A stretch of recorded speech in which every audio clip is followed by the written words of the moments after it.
Hello my dear student. Hindi में हम लोगों ने चैप्टर 1 to 8 कंप्लीट कर लिए हैं। चैप्टर 6 हमारा बाकी है, मेरी बीमारी श्यामा ने ली, वो हम कंप्लीट कर लेंगे। वो बहुत बड़ा चैप्टर है, इसलिए इसके वीडियो में बनाना बोरिंग लगता है, लेकिन फिर भी 2 पार्ट में करेंगे। आज हम चैप्टर 9 देखेंगे। फर्स्ट एग्ज़ाम में हम लोग चैप्टर 1 to फर्स्ट एग्ज़ाम के लिए हमको चैप्टर 1 to 10 करने पड़ेंगे। अभी 2 ही चैप्टर बाकी है, निर्भय बनो और भारत करो, ठीक है। 2 चैप्टर का मीन्स 10 चैप्टर लेंगे 1 to 10।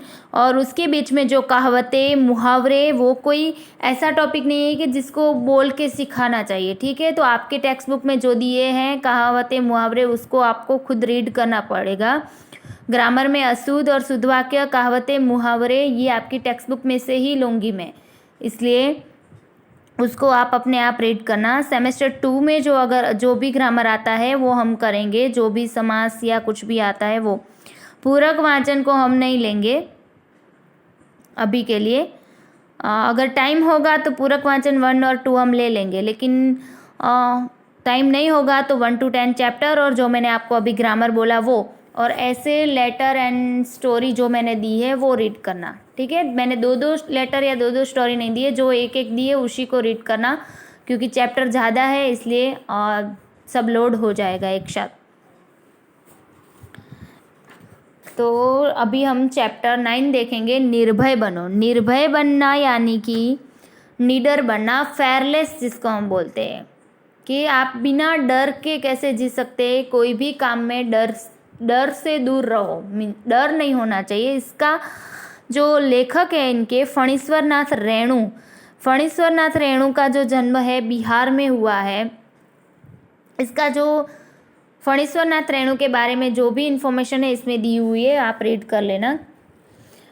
रेणु जी जो है वो उनकी, मेरे को भी अभी भी मेरे मास्टर में, मेरे कॉलेज के समय फणीश्वर नाथ रेणु के बारे में, उसके जीवन के बारे में, वो सब कुछ मुझे भी अभी आता है स्टडी में उनके बारे में।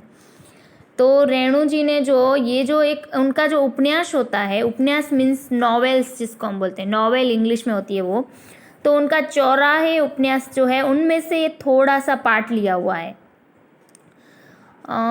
जो स्टूडेंट लाइफ में हमारे जो समाज के कुछ मूल्य होते हैं, उसको हमने किस तरह से, इसमें जो कैरेक्टर है वो कैसे इस तरह से उनके समाज के मूल्यों को समझते, उनकी इंसानियत को समझते, इसके बारे में बताया गया है। उसके साथ साथ हमको क्या सीखने का है इसमें, तो हमको किस तरह से निर्भय बनना है वो सीखने का है। आगे देखेंगे। प्रियव्रत राय मैट्रिक में पढ़ता है। प्रियव्रत राय ये नाम है, मैट्रिक में पढ़ना। मैट्रिक यानी कि पहले के समय में 10th में जो होते हैं उसको मैट्रिक बोला जाता था।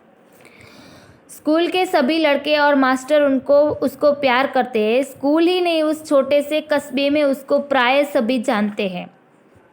कस्बे यानी कि वो हम एरिया बोलते हैं ना, वो हमारे आसपास का, उसको बोलते हैं कस्बे। तो उस जगह में सब लोग उसको जानते होंगे। उसका नाम क्या है? प्रियव्रत राय। हर रविवार की सुबह बगल में झोली लटकाकर सन्यासी आश्रम के लिए मुठिया वसूलने निकलता है, कभी अकेला कभी साथियों के साथ। स्कूल का कोई छात्र या शिक्षक बीमार पड़ा है कि प्रियोदा अपनी टोली के साथ उसके घर पर हाजिर। जब तक रोगी भला चंगा न हो जाए उसका दल सेवा में जुटा रहता है। देखो, प्रियोदा शब्द जो है लेखक ने इस लड़के के लिए यूज़ किया है। प्रियव्रत जिसका नाम है उसके लिए, वो उसको प्रेम से, प्यार से प्रियोदा बोलते हैं। कि उनको सब लोग क्यों जानते थे? क्योंकि वो स्टूडेंट था उस समय से। वो क्या करता था, रोज़ शाम को झोली लेकर सबके घर निकल जाता था कुछ मांगने के लिए खाने का, और वो जो खाने का मिलता था उसको वो जिन लोगों को ज़रूरत थी आश्रम में खाने की, उन लोगों को देता था। फिर स्कूल का कोई स्टूडेंट, कोई टीचर्स या कोई भी अगर बीमार है तो उसकी सेवा करने के लिए वो जाता था। जब तक वो ठीक नहीं होता है तब तक वो उसके साथ, उसके पास रहता था। देखिए, इतनी छोटी उम्र में उसके अंदर इतने सारे इतना सारा मैनर्स है उसके अंदर। वरना हम होते तो जाते हैं, हम तो ऐसा बोलते हैं ना, दूसरों को जैसे खाना है वो खाए, हम क्यों मांगने के लिए जाए उनके लिए। रोबी और कालू प्रियोदा के दल में, दल यानी एक जुट होता है, हमारा ग्रुप जिसको हम बोलते हैं ना, हमारा स्कूल में सबका अपना अपना फ्रेंड्स का अलग अलग ग्रुप होता है, उस तरह से उसके ग्रुप में रोबी और कालू उसके फ्रेंड है। उन लोगों ने मनमोहन को भी अपने साथ प्रियोदा के दल में शामिल कर लिया। मनमोहन नाम का कोई लड़का होगा, उसको रोबी और कालू ने भी प्रियोदा का जो ग्रुप था उसके अंदर उन्होंने उसको शामिल कर लिया। हर शनिवार को परमान के उस पार बालूचर पर प्रियोदा के दल के सदस्य स्कूल की छुट्टी के बाद जमा होते थे। मीन्स सब वहाँ इकट्ठे होते थे। बालूचर वो एक प्लेस का नाम है, वहाँ पे सब रेतीला नदी, मीन्स नदी जो होती है उसके आसपास का जो विस्तार है उसको बालूचर बोलते हैं। स्कूल की छुट्टी के बाद सब वहाँ इकट्ठे होते थे शनिवार को। फिर खेल कूद, गाने बजाने के अलावा प्रियोदा दुनिया भर की खबर सुनाते थे। हाँ, ऐसा नहीं कि इकट्ठा होकर सिर्फ खेलना कूदना, दुनिया में क्या क्या हो रहा है वो सबको बताता था। रविवार का प्रोग्राम तैयार करते ही किस मोहल्ले में कौन जाएगा मुठिया वसूलने, किस बीमार की सेवा करने में कौन जाएगा, ये सब कुछ वो लोग डिस्कस करते थे। उस दिन मनमोहन का परिचय देते हुए कालू ने कहा था, प्रियोदा, ये मोना मनमोहन खूब तेज लड़का है, क्लब का सदस्य होना चाहता है। मीन्स प्रियोदा ने एक ग्रुप बनाया था कि इस तरह से सबके लिए खाना लेने जाना, सबकी सेवा करना, ऐसा उसने अपना एक ग्रुप बनाया था। उस ग्रुप में ये मनमोहन न्यू था, तो उसका इंट्रोडक्शन देता है कालू और बोलता है कि ये बहुत अच्छा लड़का है और हमारे इस जो क्लब, जो हमारा ग्रुप है उसमें वो सदस्य ने उसके एक मेंबर कि उसमें वो भी एक मेंबर होना चाहता है, उसमें शामिल होना चाहता है।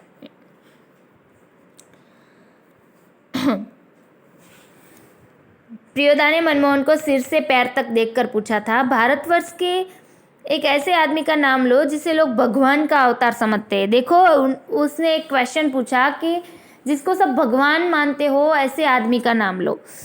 तो उसने जवाब दिया, महात्मा गांधी। ठीक है, तुम पढ़ लिख कर क्या बनना चाहते हो? प्रियोदा का दूसरा सवाल उसकी तरफ था, क्योंकि प्रियोदा ने एक ग्रुप बनाया था, उसमें हर किसी को वो शामिल नहीं कर सकता है, वो इंसान देख के शामिल कर सकता है। क्या उसके अंदर ऐसी क्वालिटी है कि वो दूसरों की सेवा कर सकता है, काम के लिए आगे आ सकता है, ऐसा कुछ है उसमें कुछ नॉलेज है तो ही वो लेता है। ऐसे ही उसको, क्योंकि कोई भी वर्क हो, कोई भी टीम हो, वो उसके मेंबर के ऊपर ही डिपेंड होती है। एक भी इंसान अगर ऐसा का वैसा आ जाता है तो पूरी टीम का काम तमाम हो जाता है, हमारी पूरी इमेज पे पानी फिर जाता है।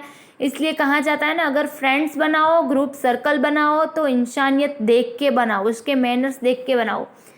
आप अच्छे हो लेकिन आप जिसके साथ घूमते हो फिरते हो उसका कुछ ना कुछ प्रभाव आपके ऊपर पड़ता ही है। दूसरों की नज़र में भी आप थोड़े बहुत उसके जैसे ही गिने जाते हो। मनमोहन चुप रहा, फिर बोला, वकील। है ना, प्रियोदा ने उससे पूछा, तुम क्या बनना चाहते हो? उसने बोला, वकील यानी एडवोकेट। सभी ठठाकर हंसे, मीन्स जोर से हंसने लगे, लेकिन प्रियोदा गंभीर भी रहे। बोले, ठीक है, बीमार लोगों की सेवा करना जानते हो? उसको बोले, पूछा उन्होंने ये क्वेश्चन। सीख लेंगे। उसने क्या बताया? सीख लूँगा। शाबाश। यदि रोगी हैजा से पीड़ित हो, वो उसको बोल रहा है कि यदि रोगी मीन्स जो पेशेंट होता है वो हैजा एक ऐसी मीन्स बीमारी है, लाइक फीवर होता है या कुछ इस तरह की कुछ बीमारी है, हैजा बोलता है, उससे पीड़ित हो तो मनमोहन चुप रहा, क्योंकि हैजा के नाम से ही उसे डर लगने लगता है। फिर उसने पूछा, गाना जानते हो? जी। फिर उसने पूछा, तैरना मीन्स स्विमिंग करना, सॉन्ग गाना? उसने बोला, स्विमिंग करने के बारे में उसने बोला, जी नहीं। प्रियोदा ने सूर्यनारायण के नामक सदस्य से कहा, सूरज, मोना तैरना नहीं जानता। उसने क्या बताया उसको कि मनमोहन इसका नाम था, लेकिन इसको शॉर्ट में सब मोना बोलते थे, कि ये तो तैरना नहीं जानता है।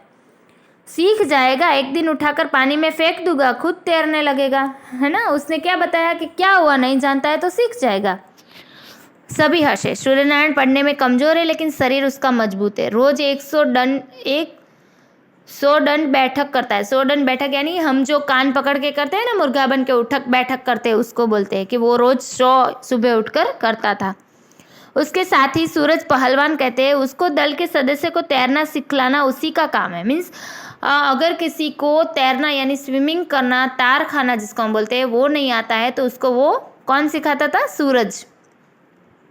उस दिन सभी ने नए सदस्य मोना यानी मनमोहन से गीत सुनने की इच्छा प्रकट की। मनमोहन पहले लज्जाया मीन्स उसको शर्म आई। सबने बोला ना कि तुम गाना गा, सॉन्ग गा, किंतु जब प्रियोदा ने आग्रह किया तो उसने खखार कर गला साफ किया। मीन्स हम गाना गाते तो ऐसे करते ऐसे करके फिर स्टार्ट करते हैं, तो उसने ऐसा किया। फिर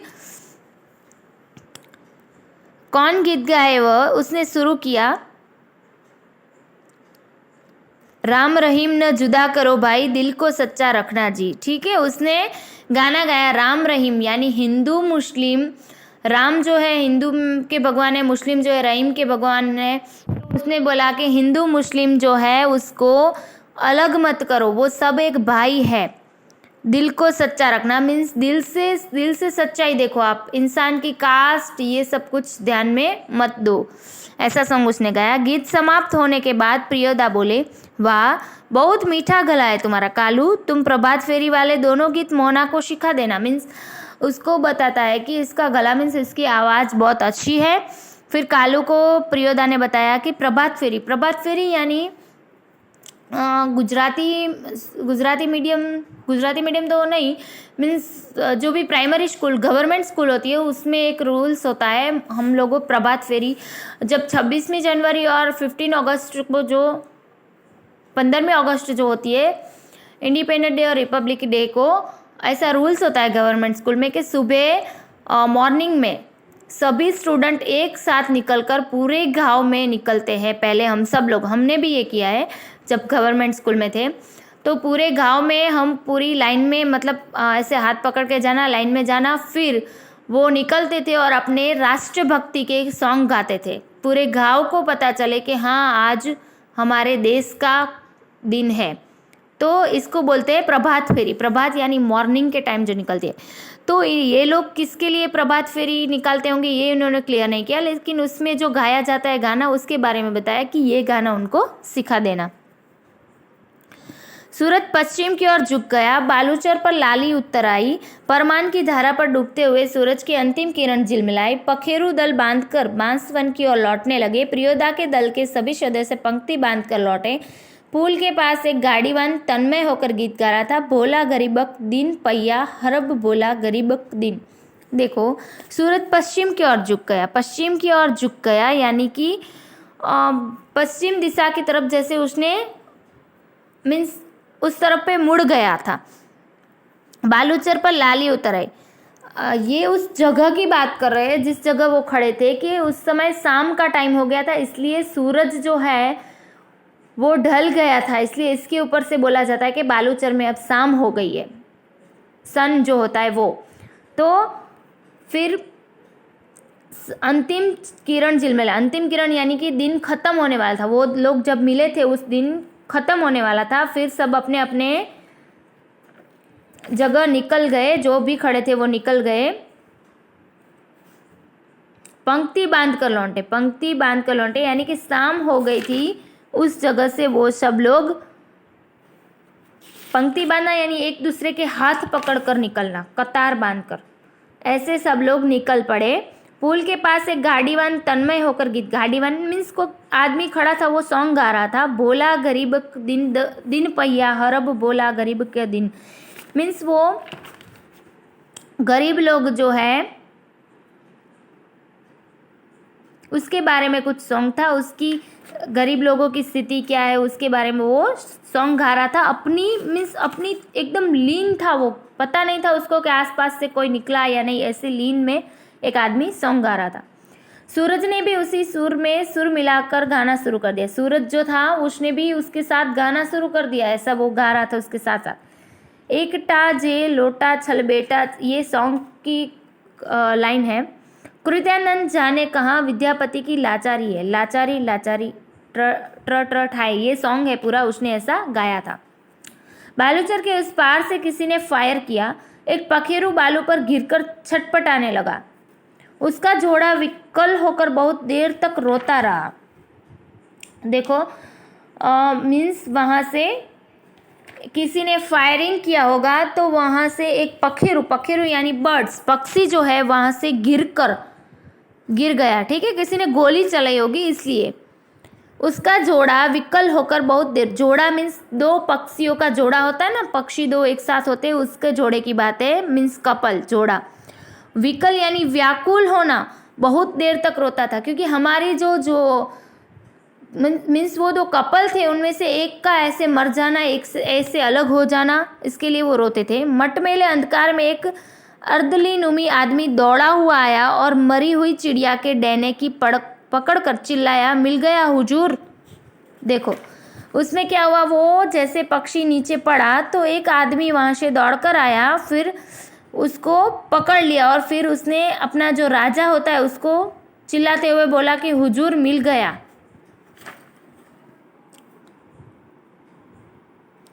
इब्राहिम बोला, सब डिप्टी साहब का अर्दली है, साला भारी खच्चड़ा है। इब्राहिम नाम का लड़का है, वो बोला, मीन्स ऐसा जिसने किया है वो उसके बारे में वो बात कर रहे हैं। हम भी देखो कभी किसी के बारे में सुनते हैं कि उसने ये किया वो किया, तो हम बोलते हैं ना ये तो नेता लोग ने करवाया या उसने करवाया, ये करवाया, उस तरह से वो बात कर रहे होता है इब्राहिम। प्रियोदा के मुख से अचानक निकला, हॉल्ट। तब इब्राहिम, हॉल्ट यानी कि रुक जा, हम किसी को बोलते हैं ना वे रुक, हॉल्ट पे कैसे फ़ोन रखते हैं, इसे हॉल्ट। तब इब्राहिम को अपनी गलती का एहसास हुआ है ना, क्योंकि उसने अचानक से नाम ले लिया। किसी का भी हम ऐसे किसी के ऊपर ब्लेम नहीं कर सकते। दल का नियम है कोई सदस्य किसी किस्म का अपशब्द या गाली मुंह से नहीं निकालेगा, है ना। उसके ग्रुप का रूल्स है कि कोई भी जो ग्रुप में है वो कोई गाली या कोई ख़राब शब्द, बैड वर्ड्स यूज़ नहीं करेगा। लेकिन इब्राहिम ने ऐसा बैड वर्ड्स यूज़ कर लिया था, इसलिए उसको एहसास हुआ कि हाँ उसकी गलती हो गई। इब्राहिम ने तुरंत सिर झुकाकर दल के नायक प्रियोदा उसके दल के मेन हेड थे, जैसे प्रिंसिपल स्कूल के होते हैं ना वैसे, उन्होंने उससे माफ़ी मांगी। बात यह है कि साले ने ऐसा फिर बोलता है, सभी हंसे। प्रियोदा ने गंभीर होकर कहा, इब्राहिम ये तुम्हारी 8वीं गलती है, 10 होते ही हम तुम्हारे साथ नहीं रहेंगे, ठीक है। उसके ग्रुप का रूल्स था कि आपसे अगर 10 बार गलती हो जाए तो फिर आपको उस ग्रुप में नहीं रखा जाता है। मगर वे जो गाली देते हैं, एक मिनट सॉरी, हाँ, इब्राहिम ने पूछा लेकिन सरकारी अफसरों को गाली देने में क्या हर्ज है। वो पूछता है कि गवर्नमेंट के जो अधिकारी है, ऑफिसर्स है, उसको हम गाली दे तो उसमें क्या बुरा है, ऐसा इब्राहिम पूछ रहा है प्रियोदा से। तुम्हारा मुंह खराब होगा, उनका कुछ भी नहीं बिगड़ेगा। सही बात है ना। हम लोग अगर नेता को या किसी को भी अगर हम गाली देते हैं तो उन लोगों के तक हमारी गालियाँ पहुँचती नहीं है। और दूसरा कि उन लोगों को जो करना है वो तो करेंगे, उसके कैरेक्टर में उसके जो उनका जो काम है उसमें कोई भी फ़र्क आने वाला नहीं है। उल्टा क्या होगा, हमारा ही मुंह खराब होता है ना गालियाँ बोलने से। किसी को हम गाली देते हैं तो हम अपना ही बुरा करते हैं, अपनी सोच को बुरा करते हैं, अपने दिमाग को, अपनी जुबान को बुरा करते हैं। सामने वाले में कुछ फ़र्क नहीं पड़ता। वही क्यों बहुत लोग गालियाँ बकते हैं। मीन्स इब्राहिम बोलता है कि तो वो लोग भी तो गालियाँ बोलते हैं, तो वो बोलते हैं वे ही क्यों बहुत लोग गालियाँ बोलते हैं। नहीं प्रियोदा, आप इब्राहिम को नहीं समझा सकेंगे, वह महीन बात देरी से बुझता है। मैं समझा देता हूँ। देखो इब्राहिम, यदि क्लब का मेंबर रहना है तो इसके रूल्स को मानना होगा। नियम है कि कोई सदस्य आपस में बातचीत के सिलसिले में भी कोई खराब शब्द नहीं बोलेगा, जानते हो ना, बस बात खत्म। मीन्स उसमें जो दूसरा जो था वो बोल रहा है कि छोड़िए, आप प्रियोदा को बोल रहा है कि इब्राहिम नहीं समझेगा, मैं इसको समझा देता हूँ। फिर उसको बोल देता है कि ये सब कुछ भी हो हम नहीं जानते, लेकिन हमारे यहाँ का रूल्स है कि अगर ग्रुप में रहना है तो बैड वर्ड्स नहीं बोलना है। सौवाइन धर्मशाला के पास आकर सभी ने एक दूसरे से विदाई ली। कालू ने कहा, मोना तू रास्ते में डरेगा, मैं जानता हूँ, चल मैं पहुँचा दूँ। वहाँ पर वो लोग सब बातें वो पहले कहाँ थे, बालूचा थे, वहाँ से आ रहे थे, तब जो घटना हुई इसके बारे में हमने अभी तक बात की, ठीक है। फिर आगे वो लोग धर्मशाला तक पहुँचे, फिर सब लोगों ने विदाई ली क्योंकि काम खत्म किया, सब अपने अपने जगह जा रहे थे। तो मोना जो था, मनमोहन जो अभी न्यू ऐड हुआ था, उसको कालू बोल रहा है कि तू रास्ते में डरेगा, मैं जानता हूँ, चल मैं तुझे छोड़ दूँ। ये प्रियोदा ने कहा, मोना डरता है, मैं उसे पहुंचा दूंगा, तू घर जा कालू। ऐसा कालू को उसने बोला कि उसको डर लगता है तो मैं उसे छोड़ दूंगा। रास्ते में प्रियोदा चुप रहे। एक सूनी जगह पर आकर रुक गए। सूनी जगह यानी सुनसान जगह होती है जहाँ पे कोई नहीं होता है, वैसी जगह। बीच में जो एक वर्ड्स आया था उस ऑफिसर्स के लिए उसने खचड़ा शब्द यूज किया था। खचड़ा यानी मूर्ख। अभी ये देखते हैं कि प्रियोदा और मोना को छोड़ने जा रहे थे तो रास्ते में सुनसान जगह थी, वहां पर खड़े रहे। सड़क के दोनों ओर बड़े बड़े पीपल के पेड़ थे। पीपल के पेड़ तो आपको पता है ना। दोनों ओर बहुत दूर तक खंडर और मैदान। खंडर यानी ऐसी जगह कि कुछ हमको दिखाई न दे, पूरा मैदान खाली हो, कोई रहता ना हो और सब ऐसा मतलब सुनसान जंगल जैसा लगे, ऐसी जगह थी। पास के एक उजड़े हुए मकान की ओर इशारा कर प्रियोदा ने कहा, उजड़े हुए मकान, उजड़ा हुआ मकान यानी ऐसा घर जहाँ कोई रहता ना हो और जहाँ पूरा मिट्टी जैसा हो, आधा गिर गया हो, ऐसा मकान। हम जिसको बोलते हैं ना कभी कभी भूत बंगला लगता है, ऐसा मकान। इशारा किया। प्रियोदा ने कहा, जानते हो इस घर में कभी मुर्दों की चीर फाड़ होती थी, पोस्टमार्टम हाउस था। उसने क्या बताया प्रियोदा ने कि जानते हो यहाँ पे मुर्दों की चीर फाड़, मुर्दों की यानी कि जो लोग मर चुके होते उसके बाद पोस्टमार्टम के लिए उसको चीरा जाता है ना, तो उसको बोलते थे कि इस घर में ये जगह है ना, वहाँ पर पोस्टमार्टम होता था। इसलिए लोगों को डर है कि आसपास के पेड़ों पर भूत पिशाच किलकिल करते रहते हैं ना, इसलिए लोगों की मेंटालिटी बन गई है कि यहाँ पे ऐसा काम होता था तो आसपास के जो पेड़ है उसके ऊपर भूत रहते होंगे। मैदान में प्रेतनियाँ नाचती है, ऐसा उनका मानना है कि मैदान में प्रेतनियाँ यानी चुड़ैल कि वो लोग नाचती होंगी। संतालियों की तरह झुंड बांधकर क्यों डरने लगा, है ना। संतालियों यानी एक आदिवासी जो होते हैं, वो आदिवासी जो है पूरे एक जुट के साथ रहते हैं और वो बोलते हैं कि तू ऐसे मीन्स तू इस तरह के लोगों के साथ क्यों डरने लगा, अकेले यहाँ आ सकते हो। उसको पूछ रहे हैं मोना को कि तू इस जगह पर अकेला आ सकता है। प्रियोदा पूछ रहा है उसको कि ऐसी जगह है, लोगों का मानना है यहाँ पोस्टमार्टम होता था इसलिए यहाँ पे भूत है, चुड़ैल है, ये सब कुछ है, तो क्या तू इस जगह पे अकेला आ सकता है। जी नहीं। उसने क्या बोला, मोना ने, नहीं मैं नहीं आ सकता, है ना। हमको भी अगर कोई पूछे तो हम क्या बोलेंगे, नहीं मैं नहीं जा सकता वहाँ पे। प्रियोदा हंसे, बोले, देख मोना, भूत प्रेत ऐसे आदमी को कभी नहीं तंग करता जो 10 काम करता हो। तुम्हारी उम्र में मैं भी डरता था। मेरे गुरु महाजन ने मुझसे हंसकर कहा कि 10 का काम करने वाले तो खुद भूत होता है, उसको भूत क्या कर सकता है। मीन्स वो उसको प्रियोदा समझा रहे हैं कि प्रियोदा उनसे बड़े हैं, तो वो बोले कि जब मैं तुम्हारी उम्र का था, छोटा था, तब मैं भी डरता था। फिर मेरे गुरुजी ने मुझे समझाया कि जो आदमी 10 का काम मीन्स 10 लोगों का काम एक आदमी कर सकता है, ये दल उनका है, उन दल में वो लोग कितना काम करते हैं। 10 लोगों का काम एक एक लोग करते हैं, सेवा करना, खाना लेने जाना, दूसरों को खाना देना, दूसरा और काम। तो ऐसे लोगों को भूत कुछ नहीं कर सकता है, वो बोल रहे हैं, है ना। फिर उसको बोलते हैं कि चलो गाना शुरू करो। वह गाना राम रहीम ना मनमोहन गाने लगा। राम रहीम ना जुदा करो भाई, दिल को सच्चा रखना, जी जी जी। बस यहाँ पे ख़त्म हो जाता है चैप्टर। लेकिन हमको इसमें से क्या सीखने मिला, ये डरना नहीं चाहिए, निर्भय बनो। रियलिटी में भूत ऐसा कुछ कहीं पे है नहीं, लोगों की मेंटालिटी बन चुकी है, इसलिए लोग डराते रहते हैं। हमारी भी मेंटालिटी ऐसी होती है, कोई एक बार बोलते हैं ना कि यहाँ पे भूत है, यहाँ पे है, तो फिर अगर हम वहाँ पे जाते हैं तो वो हम ऐसी मेंटालिटी पहले से लेकर जाते हैं कि इस जगह पे ऐसा है, इसलिए हमारे मन में पहले से डर बैठ जाता है। रियलिटी में वहाँ पे कुछ नहीं होता है, लेकिन किसी का सुना हुआ हम मन पर ले लेते हैं। दूसरा हमको क्या सीखने को मिला कि जो लोग दूसरों की मदद करते हैं, अच्छा भला काम करते हैं, उसको कोई भी इंसान कुछ भी नहीं कर सकता, उसका कभी बुरा नहीं हो सकता है। थर्ड बात ये है कि हम जो है जन्म हुआ है वो सिर्फ टाइम पास के लिए नहीं हुआ है। जितना हो सके दूसरों की हेल्प कर सको, दूसरों की मदद कर सको, तो ही हमारा जीवन सफल होता है। कोई इंसान हमको याद करता है तो उसके लिए याद करे कि हम अच्छे काम के लिए याद करें, है ना।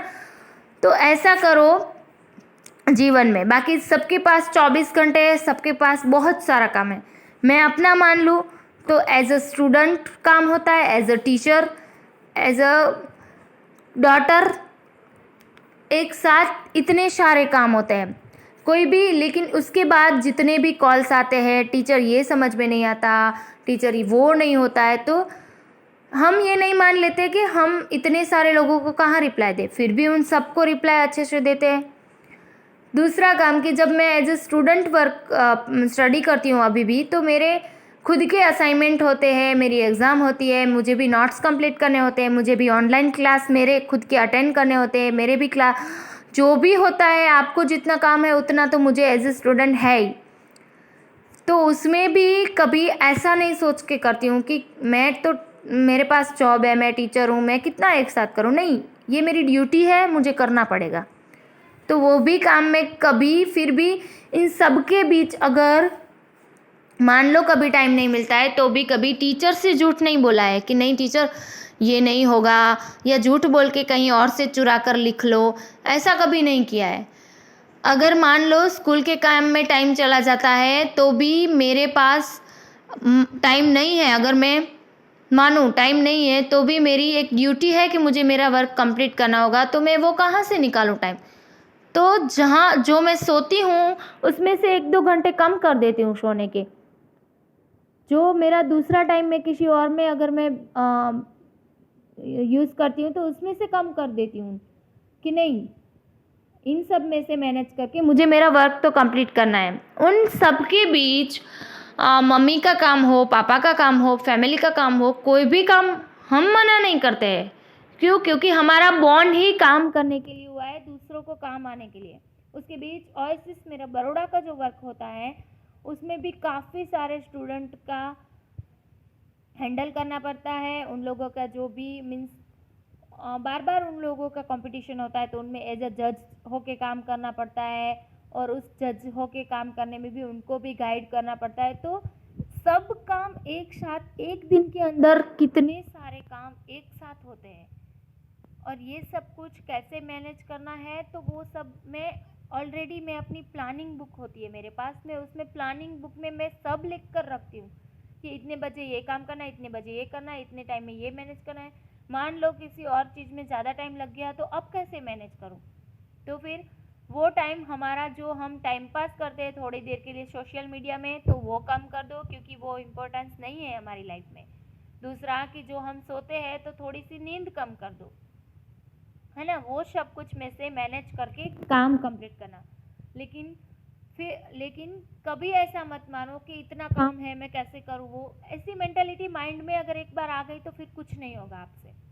जितना काम आपको मिलता है उन सबको इन 24 घंटों के अंदर कैसे मैनेज करना है, वो एक प्री प्लानिंग अपने माइंड में होनी चाहिए। और जो भी पूछता है कभी उसको ऐसा आंसर नहीं कि अभी नहीं, मेरे पास कहाँ टाइम नहीं, ये वो नहीं। प्यार से जवाब दो। आपके पास टाइम नहीं है तो आप बोल सकते हो कि मैं अभी नहीं कर सकती, थोड़ी देर बाद करो। लेकिन हाँ, थोड़ी देर बाद भूलना नहीं है, जो भी काम है उसको करना है। रोज़ हमको कितने पेरेंट्स और स्टूडेंट के कॉल्स आते हैं, टीचर ये नहीं मिला है, आप दूसरी बार सेंड करो, इसमें ये समझ में नहीं आई, ये आप समझाओ। तो हाँ बोल देते हैं, हाँ बेटा थोड़ी देर बाद जब भी मुझे टाइम मिलता है मैं करवा दूँगी। तो फिर याद नहीं रहता, लिख के रखो कि ये काम मुझे करना है। ये सब कुछ मैं आपको क्यों बोल रही हूँ, क्योंकि यहाँ एज ए स्टूडेंट आप लोगों की इतनी कंप्लेन होती है, टीचर होमवर्क है, ट्यूशन है, ये है, वो है, कैसे करें। तो मैं आज आपको एक बात बताती हूँ कैसे करें। आपके पास काम क्या है बताओ। एक एज ए स्टूडेंट ही वर्क है आपके पास, सिर्फ आपका होमवर्क करना, आपको रीडिंग करना, स्कूल के वीडियोस देखना, ट्यूशन जाना, इसके अलावा क्या काम है। मान लो थोड़े बहुत काम करते हो, वही ना। इस एज में हम लोग एक साथ कितना मैनेज करते हैं। जॉब करना, स्कूल के वीडियोस बनाना, स्टूडेंट के होमवर्क चेक करना, उसको रिप्लाई देना, टेस्ट लेना, टेस्ट पेपर बनाना, ये सब कुछ। प्लस में एज ए स्टूडेंट मेरा होमवर्क करना, मेरे असाइनमेंट लिखना, मेरे लाइव क्लास ज्वाइन करना, टीचर्स को भी सब होमवर्क सेंड करना, ये वो सब ओएसिस का वर्क होता है। उसमें जज के होस्ट बन के काम करना, उन लोगों का वर्क देखना, उनको गाइड करना, कॉल करना, ये सब कुछ। फिर घर में मम्मी को हेल्प करना, पापा को हेल्प करना, ये सब तो होता ही रहता है। प्लस में इवन किसी को हेल्प की ज़रूरत पड़ती है, कोई फ्रेंड्स ग्रुप है ये, तो एनी टाइम उसको हेल्प करने के लिए रेडी रहते हैं। तो मान लो कितने काम एक साथ होते हैं हमारे पास, और हम लोगों के पास भी 24 घंटे है आपकी तरह, है ना। कोई एक्स्ट्रा भगवान ने हमको टाइम नहीं दिया है, फिर भी हर कोशिश रहती है कि सब काम को कैसे मैनेज करें। क्यों? क्योंकि हमारा बॉन्ड ही काम करने के लिए हुआ है और अच्छा काम करने के लिए हुआ है। तो इन सब चीज़ों से मैं, मान लो मैंने ये सब कुछ बोला है, वो मैं ये दिखाना नहीं चाहती हूँ कि मैं कितना काम एक साथ करती हूँ, लेकिन मैं चाहती हूँ कि इनमें से अगर एक दो स्टूडेंट को भी कुछ प्रेरणा मिल सकती है और वो अपनी लाइफ में कुछ करेंगे तो मुझे खुशी होगी। ठीक है, इसलिए बाद इस चैप्टर में आपको अगर कुछ समझ में ना आया हो तो आप मुझे कभी भी पूछ सकते हैं। ठीक है, इसकी एक्सरसाइज मैं आपको सेंड कर दूंगी। और इसके बाद ये एक चैप्टर ख़त्म हो, उसके बाद अब मेरी सोच है कि मैं आपकी टेस्ट लूँ, तो टेस्ट कब रखूँगी वो आपको मैं बता दूँगी। ठीक है, थैंक यू फॉर वॉचिंग।